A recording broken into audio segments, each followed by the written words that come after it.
Hello बच्चों। अब आज से आप लोगों की फिजिकल केमिस्ट्री की क्लासेस स्टार्ट हो रही हैं। अभी तक आप इनऑर्गेनिक केमिस्ट्री पढ़ रहे थे। इनऑर्गेनिक से जब हम लोग फिजिकल में शिफ्ट होते हैं तो एक थोड़ा सा आपको अपना माइंड का जो मोड होता है, मोड समझते हैं आप, जैसे कैलकुलेटर में अलग अलग मोड्स होते हैं, तो वो मोड स्विच करना पड़ता है। कैसे स्विच करना पड़ता है? इनऑर्गेनिक में क्या था कि इनऑर्गेनिक में हम लोग बहुत सारी इंफॉर्मेशन आपको प्रोवाइड कर रहे थे कि नहीं कर रहे थे? बहुत सारी इंफॉर्मेशन प्रोवाइड कर रहे थे। और आपसे क्या एक्सपेक्टेड था? हम लोग आपसे क्या एक्सपेक्ट कर रहे थे कि आप उस इंफॉर्मेशन को रिटेन करो। रिटेन कर दो, उस जितना आप रिवाइज करोगे उतना आपको रिटेन होगा। फिर उस पे बेस्ड क्वेश्चंस, थोड़े बहुत कॉन्सेप्चुअल और थोड़े बहुत फैक्चुअल क्वेश्चंस। जैसे अगर किसी ने पूछ लिया कि किसी पर्टिकुलर दो स्पीशीज का साइज कंपेयर करो, तो आपको अगर याद होगा बच्चे तो कर लोगे वहां पे। अगर आप कुछ और अप्लाई नहीं कर सकते, अगर आपको वो फैक्ट याद होगा तो आप कर पाओगे, अदरवाइज नहीं कर पाओगे। तो इंफॉर्मेशन आपको रिटेन करनी थी। पर जैसे ही फिजिकल में शिफ्ट होंगे बेटा, तो फिजिकल में क्या होगा कि अब हम लोग आपको कॉन्सेप्ट देंगे। जैसे मैथ्स और फिजिक्स चलेगा वैसे ही फिजिकल केमिस्ट्री चलेगा। कॉन्सेप्ट देंगे, इंफॉर्मेशन बहुत कम होगी, उतनी नहीं होगी जितनी कि इनऑर्गेनिक में थी। इंफॉर्मेशन कम होगी और आपको अप्लाई ज्यादा करना पड़ेगा। तो बहुत सारी प्रैक्टिस करनी पड़ेगी, न्यूमेरिकल्स सॉल्व करने पड़ेंगे, तब जाके ये चैप्टर मोल कॉन्सेप्ट या आगे जो भी आगे आने वाले चैप्टर्स हैं वो आपके स्ट्रांग हो पाएंगे। फिजिकल एंजॉय ही तब करोगे आप बेटा जब खूब प्रैक्टिस करो, है ना। तो हम लोग फिजिकल का 11th का पहला चैप्टर स्टार्ट करेंगे, mole concept. Very very very important. आजकल क्या हो रहा है, जैसे एनटीए का पेपर होता है, जेई मेंस का, तो इस पे बेस्ड बहुत सारे क्वेश्चंस अब पूछे जाने लगे हैं एनटीए में। और जेई एडवांस भी कभी कभी मोल कॉन्सेप्ट पे क्वेश्चंस पूछता है, डायरेक्ट इस चैप्टर पे बेस्ड क्वेश्चंस आते हैं। और जो दूसरे चैप्टर के क्वेश्चंस हैं उसमें मोस्ट ऑफ द टाइम पहला स्टेप ये होता है कि फाइंड नंबर ऑफ मोल्स। तो अगर ये चैप्टर क्लियर नहीं होगा तो फिर आगे आने वाले चैप्टर्स भी आपको क्लियर नहीं हो पाएंगे। तो एक तरह से फाउंडेशन है फिजिकल केमिस्ट्री की, ये फाउंडेशन है। फाउंडेशन बहुत स्ट्रांग होनी चाहिए, तभी बिल्डिंग मजबूत खड़ी होगी, है ना बच्चों। तो ये फाउंडेशन चैप्टर है, बहुत ध्यान से समझेंगे हम लोग। एकदम बेसिक से स्टार्ट करेंगे, स्टार्टिंग फ्रॉम जीरो, और धीरे धीरे धीरे धीरे लेवल रेस करेंगे जो जेई का लेवल होगा। ठीक है, तो स्टार्ट करेंगे हम लोग इस चैप्टर के बेसिक डेफिनेशन से कि मोल है क्या और मोल को कैसे डिफाइन करते हैं। तो मैंने ये लिख रखा है, आप चाहो तो वीडियो को पॉज करके लिख लो, फिर मेरी बात सुनो। या आप ऐसा भी कर सकते हैं कि पहले मेरी बात सुन लें, फिर वीडियो पॉज करके आप नोट कर लो। लेकिन आप सुनते सुनते नोट मत करना, है ना। तो या तो आप, बेटर क्या रहेगा बेटा, बेटर ये रहेगा कि आप पहले वीडियो को पॉज कर लो और इसको लिख लो, फिर मेरी बात आप सुनना शुरू करें। उससे क्या होगा कि जब आप लिखोगे तो आप ध्यान से, जब आप लिखते हैं कोई चीज तो समझ समझ के लिखना होता है, फिर जब मैं उसको एक्सप्लेन करूंगा तो वो और बेटर क्लियर होगा। ठीक है ना। तो आप वीडियो को पॉज करके आप इसको लिख लीजिए और मैं एक्सप्लेन करना शुरू करता हूं। तो मैं एक्सप्लेन करना शुरू कर रहा हूं। पहला स्टेटमेंट है कि mole is the SI unit for amount of substance. कोई सब्सटेंस कितना अमाउंट में है तो उसके लिए एसआई यूनिट, एसआई यूनिट आप समझ रहे हैं, जैसे लेंथ की एसआई यूनिट मीटर है, टाइम की एसआई यूनिट सेकंड है। तो ऐसे ही जो फंडामेंटल यूनिट है, mole is a fundamental unit. किस चीज के लिए फंडामेंटल यूनिट है? Amount of substance. कि कोई सब्सटेंस कितना है उसको कैसे डिनोट करेंगे, कौन सी यूनिट में डिनोट करेंगे, तो उसके लिए कौन सी यूनिट है? मोल। अच्छा, मोल को ऐसे लिखते हैं और यूनिट डिनोट करते समय आप शॉर्ट में इसको MOL लिख देते हैं। जैसे अगर कहीं लिखा है, एग्जाम्पल सपोज अगर कहीं ऐसा लिखा है कि 1 मोल, तो इसका मतलब है कि amount of substance is 1 mole. Short में इसको MOL लिखते हैं, पूरा भी लिख सकते हैं, पर अगर ऐसा कहीं लिखा हुआ मिले तो आप सरप्राइज मत होइएगा, this is mole. 1 mole means 1 mole amount of substance. अब डेफिनेशन क्या है? आप जैसे एसआई यूनिट, हर एसआई यूनिट की आप एक स्टैंडर्ड डेफिनेशन पढ़ते हो, आपने फिजिक्स में पढ़ा बेटा, यूनिट्स एंड डायमेंशंस में। तो यहां पे जो मोल एसआई यूनिट है उसकी स्टैंडर्ड डेफिनेशन क्या है?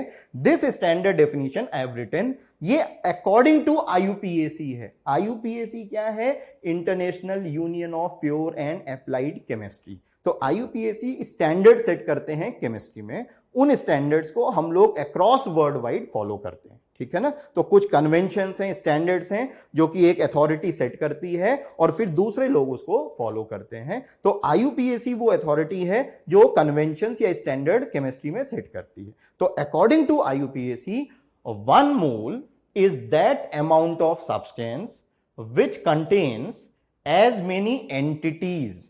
जब हम लोग एंटिटीज की बात करेंगे बच्चों तो we mean chemical entities. Chemical entities includes atoms, molecules, ion, protons, electrons, etcetera etcetera. As many entities as there are atoms in exactly 12 gram of carbon 12 isotope. तो ये फिक्स कर रखा है IUPAC ने, ये कन्वेंशन है।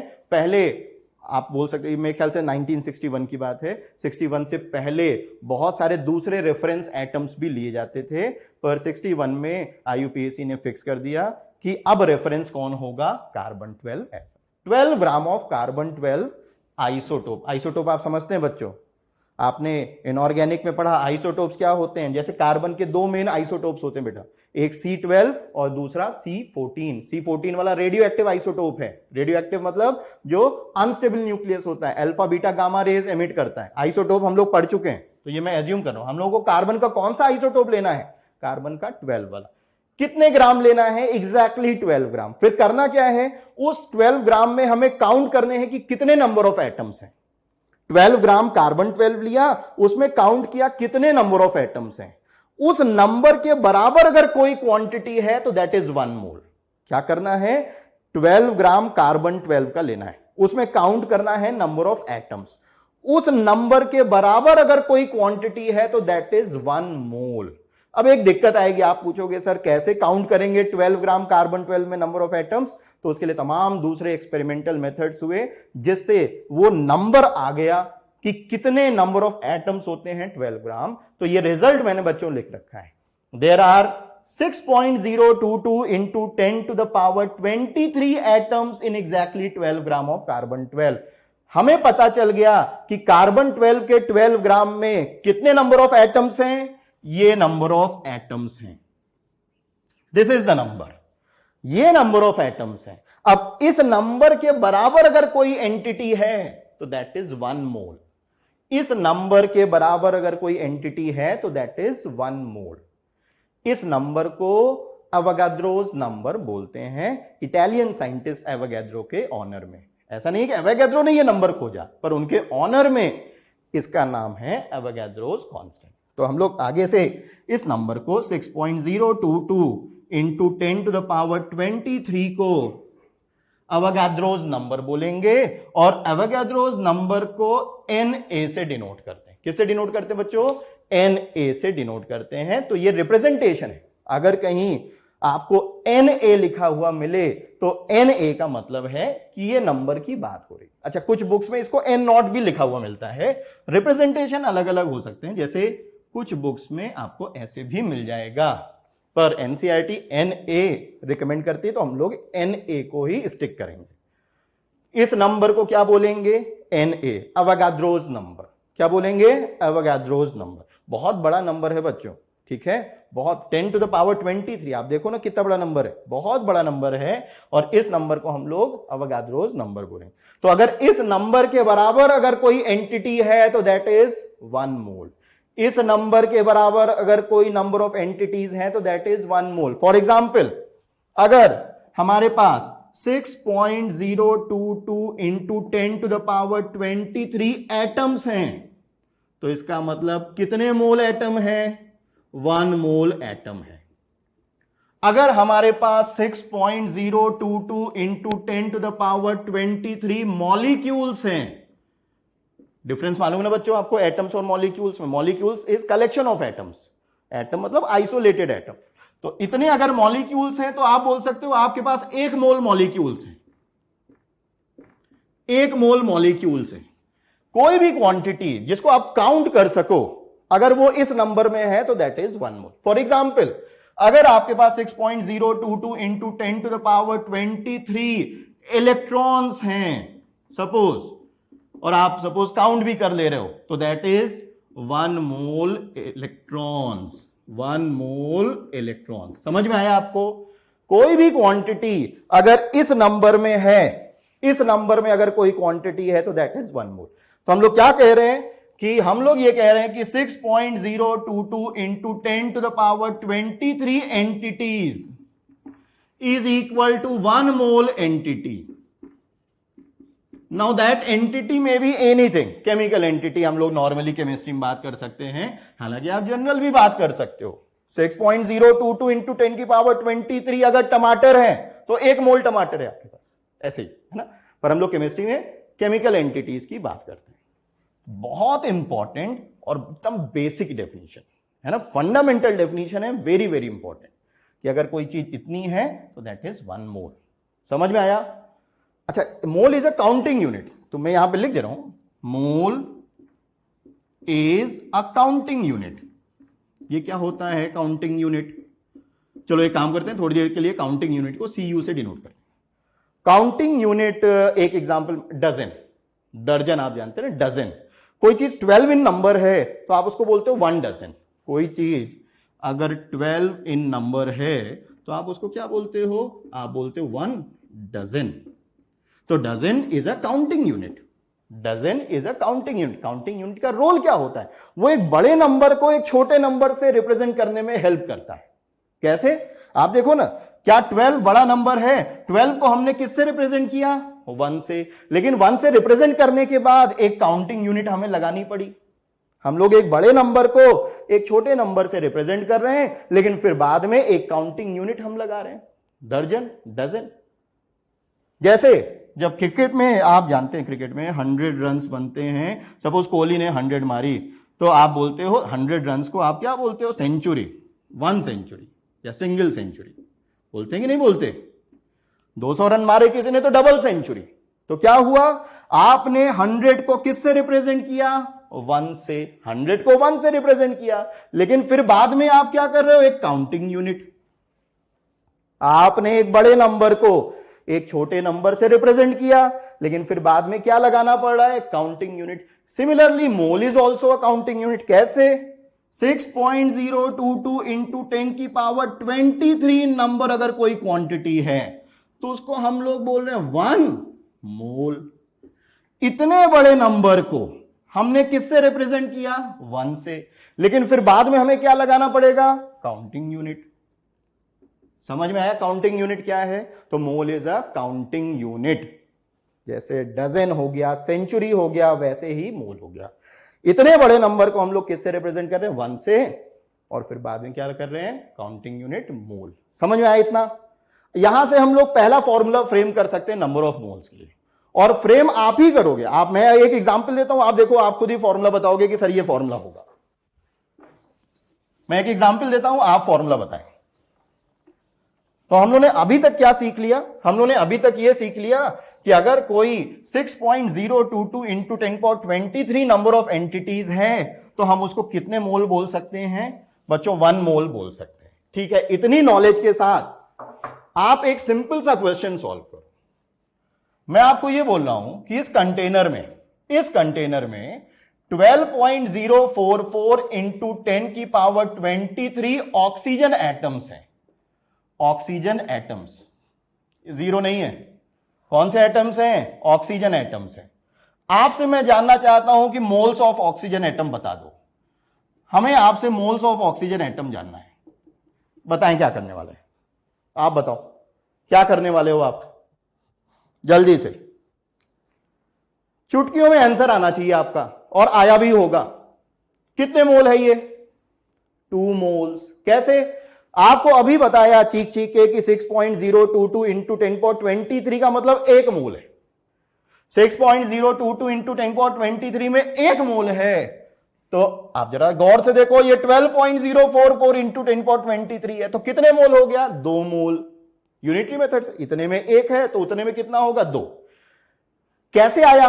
हमने इस नंबर को 12.044 इंटू 10⁻23 को इससे डिवाइड किया, इससे, तभी तो 2 आएगा। इस नंबर को जब आप इससे डिवाइड करोगे तभी तो 2 आएगा ना। सिंपल सी प्रॉब्लम है। अगर सपोज इसमें 1 मोल है तो इस नंबर में 2 मोल है, क्योंकि ये नंबर इसका ट्वाइस है। तो नंबर ऑफ मोल्स निकालने का पहला फॉर्मूला हमारे पास आ गया। वो फॉर्मूला ये रहा, नंबर ऑफ मोल्स किसके, of a given entity, of a given entity. याद रखिएगा, एंटिटी में भी एटम, में भी मॉलिक्यूल, में भी आयंस, में भी इलेक्ट्रॉन्स, में भी प्रोटॉन्स, एटसेट्रा एटसेट्रा। तो number of moles can be written as, अगर प्रॉब्लम में total number of entities given है, टोटल नंबर ऑफ एंटिटीज, और बच्चों किससे डिवाइड करेंगे इस टोटल नंबर ऑफ एंटिटीज को, किससे डिवाइड करेंगे, इस नंबर से। क्या मैं इस नंबर, इतने बड़े नंबर को मैं बार बार नहीं लिखना चाहूंगा, तो क्या मैं Na लिख सकता हूं, आप समझ जाओगे। मैं यहां पे Na लिख दूं, कौन सा नंबर है, यही वाला नंबर है। इस नंबर को हम लोग एवोगाड्रोस नंबर बोलते हैं। तो अगर आपको टोटल नंबर ऑफ एंटिटीज पता हो तो Na से डिवाइड करने पे आपको क्या मिल जाएगा, उस एंटिटी के नंबर ऑफ मोल्स मिल जाएंगे। पक्का समझ में आया ये आपको। ऊपर फॉर्मूले में ये वैल्यूज पुट करो। चलो देखते हैं, number of moles of oxygen atom is equal to total number of entities. अच्छा बच्चों, यहां नंबर ऑफ एंटिटीज या एंटिटी है क्या, मॉलिक्यूल है, आयन है या एटम है, एटम है। किसके एटम है, ऑक्सीजन एटम। तो ऑक्सीजन एटम एंटिटी है, उसकी संख्या कितनी है, टोटल नंबर कितना है बेटा, 12.044 इंटू 10 की पावर 23। किससे डिवाइड करना है, Na से, और Na की वैल्यू क्या है 6.022 इंटू 10.23। बताओ डिवाइड करने पे कितना आने वाला है, सिंपल है, 2 मोल आने वाले हैं। कोई बहुत बड़ी मैथमेटिक्स नहीं है। समझ में आया आपको ये फॉर्मूला, कितना सिंपल डेरिवेशन है। डेरिवेशन है ही नहीं, डेफिनेशन से फॉर्मूला आ गया। क्या डेफिनेशन, कि भैया अगर 6.022 इंटू 10.23 एंटिटीज हैं तो 1 मोल है। तो अगर टोटल नंबर ऑफ एंटिटीज पता हो, Na से डिवाइड कर देंगे तो नंबर ऑफ मोल्स आ जाएगा। अच्छा, इस फॉर्मूले में कितने वेरिएबल है, वेरिएबल बताओ। वेरिएबल मतलब जो चीजें हम लोग चेंज कर सकते हैं। ये तो कांस्टेंट है, ये एवोगाड्रोस कांस्टेंट है, इस नंबर को हम लोग नहीं चेंज कर सकते। तो 2 वेरिएबल्स है बेटा, एक ये और एक ये। कई बार क्या होगा कि आपको total number of entities given होंगे और आपको मोल्स निकालना होगा, और कई बार आपको मोल्स गिवन होंगे और नंबर ऑफ एंटिटीज निकालने होंगे। समझ में आ रहा है क्या बात बोल रहा हूं। कई बार आपको नंबर ऑफ मोल्स गिवन होगा और क्या पता करना पड़ेगा, नंबर ऑफ एंटिटीज। एग्जाम्पल दूं, चलो एक सिंपल सा एग्जाम्पल लो। सिंपल सा एग्जाम्पल ये है, सपोज ये कंटेनर है, इस कंटेनर में आपको बोला गया है कि 2 मोल H2O मॉलिक्यूल्स हैं, H2O मॉलिक्यूल्स हैं, ठीक है। H2O एटम तो नहीं है ना, H2O एटम है क्या, नहीं ना। कई बार बच्चों को इसमें भी दिक्कत होती है, H2O एटम नहीं है, H2O क्या है, मॉलिक्यूल। अच्छा, H2O मॉलिक्यूल में कितने एटम्स हैं, एक मॉलिक्यूल, एक H2O मॉलिक्यूल में टोटल एटम्स बता दो, जल्दी से बताओ। एक H2O मॉलिक्यूल में total number of atoms 3 atoms, 2 hydrogen के और 1 ऑक्सीजन का। तो एक H2O में कितने एटम्स हैं, 3 एटम्स हैं, ठीक है ना। ठीक है, तो यहां पे एंटिटी हमारे पास एटम नहीं है बल्कि क्या है, मॉलिक्यूल है। हमें आपसे जानना है नंबर ऑफ मॉलिक्यूल्स बताओ। मुझे आपसे नंबर ऑफ मॉलिक्यूल्स जानना है, बताइए क्या करेंगे। ऊपर वाले क्वेश्चन में नंबर ऑफ एंटिटीज था, मोल्स निकालना था। यहां क्या है, यहां मोल्स गिवन है और नंबर ऑफ एंटिटीज निकालना है। क्या करना पड़ेगा, ये गिवन है, ये निकालना है, Na से मल्टीप्लाई कर दो। भैया 1 मोल में Na होते हैं तो 2 मोल में 2 Na होंगे, सिंपल। तो क्या करने वाले हैं आप, नंबर ऑफ मोल्स कितने गिवन है, एंटिटी क्या है, मॉलिक्यूल। तो number of H2O moles of H2O molecule कितने गिवन है, 2 is equal to total H2O molecules, क्योंकि एंटिटी यहां पे मॉलिक्यूल है, डिवाइडेड बाई Na के टर्म्स में ही आंसर देते हैं, कौन मल्टीप्लाई करेगा। हालांकि सिंपल सा मल्टी 12.044 आने वाला है, Na से मल्टीप्लाई कर दो। टोटल H2O मॉलिक्यूल्स कितने आने वाले हैं, कितने, 2Na। कितने आने वाले बच्चों, 2Na। अच्छा चलो एक और क्वेश्चन इसमें ऐड करते हैं। ये तो मॉलिक्यूल्स आपने बता दिए मुझसे टोटल कि कितने मॉलिक्यूल्स हैं, 2Na। Total number of hydrogen atoms बताओ। इसी सैंपल में total number of hydrogen atoms बताओ कितने होंगे। अगर H2O 2Na है, अभी आपने बताया था थोड़ी देर पहले कि H2O मॉलिक्यूल में 2 हाइड्रोजन एटम 1 ऑक्सीजन एटम है, तो एक मॉलिक्यूल में 2 हाइड्रोजन एटम है, तो 2Na में हाइड्रोजन एटम्स 4Na हो जाएंगे, डबल हो जाएगा, हाँ या ना। तो total oxygen atoms, sorry hydrogen atoms, number of hydrogen atoms, क्या मैं 4Na लिख दूं डायरेक्ट कि 2 से मल्टीप्लाई करूं? डायरेक्ट लिख सकता हूं ना। 2Na को 2 से क्यों मल्टीप्लाई किया? क्योंकि एक मॉलिक्यूल में 2 है।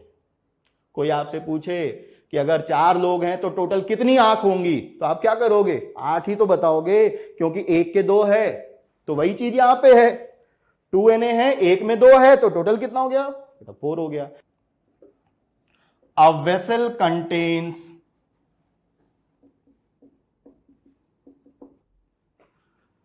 6.022 into 10 to the power 22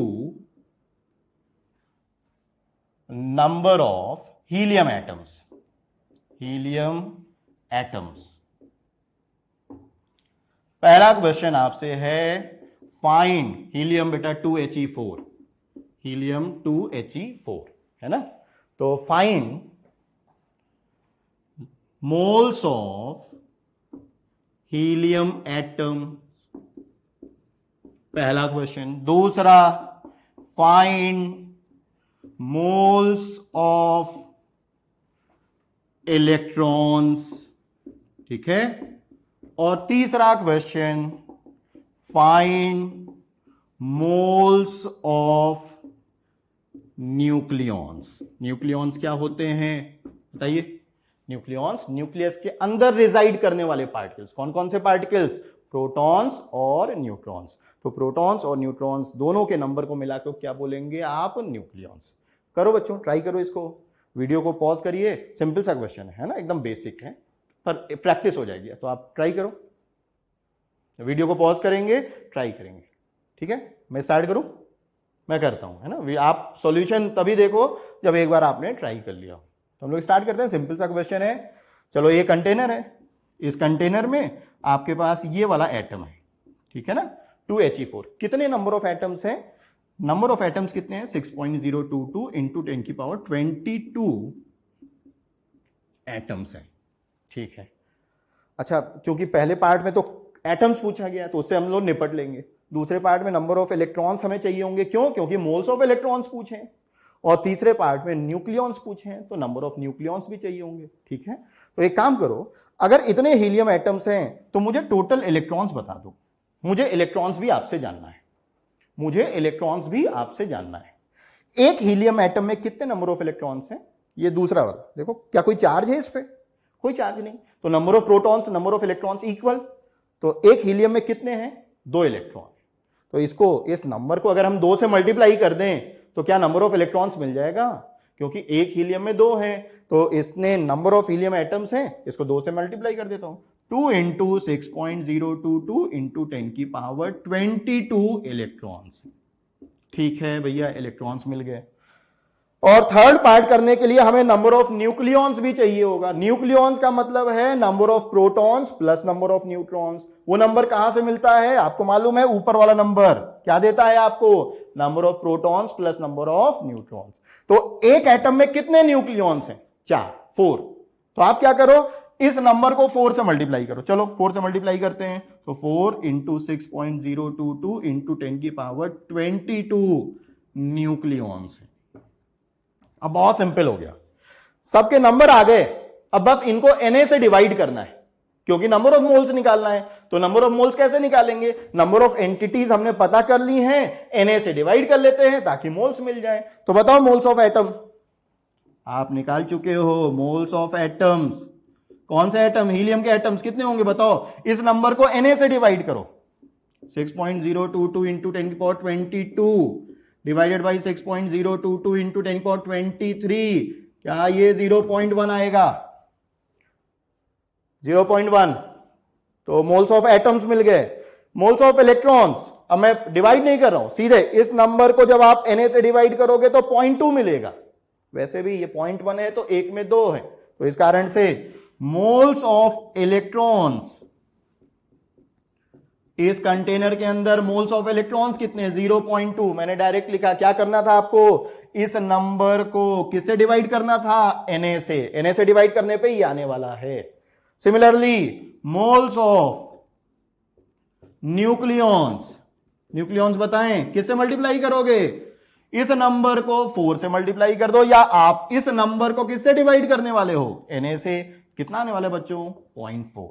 समझ में आया, आपको आंसर मिला, जो आंसर आपने निकाला था वही आंसर आया कि नहीं, चेक करो आपने सही किया कि नहीं सही किया। ठीक, आगे प्रोसीड करें। ठीक है, तो हम लोगों ने बेसिक डेफिनेशन मोल की पढ़ ली बच्चों। तो मोल क्या होता है वो अब हमें मालूम चल गया कि मोल को कैसे डिफाइन करते हैं और मोल वास्तव में क्या चीज रिप्रेजेंट करता है। ठीक है ना। अब हम लोग इससे जुड़े हुए कुछ और इंपॉर्टेंट टर्म्स को एक्सटेंड करते हैं। तो अब नेक्स्ट हम लोग हेडिंग लिखने जा रहे हैं सम इंपॉर्टेंट टर्म्स। एक्चुअली अब हम लोग कुछ तरह के एटॉमिक मासेस को डिस्कस करने वाले हैं।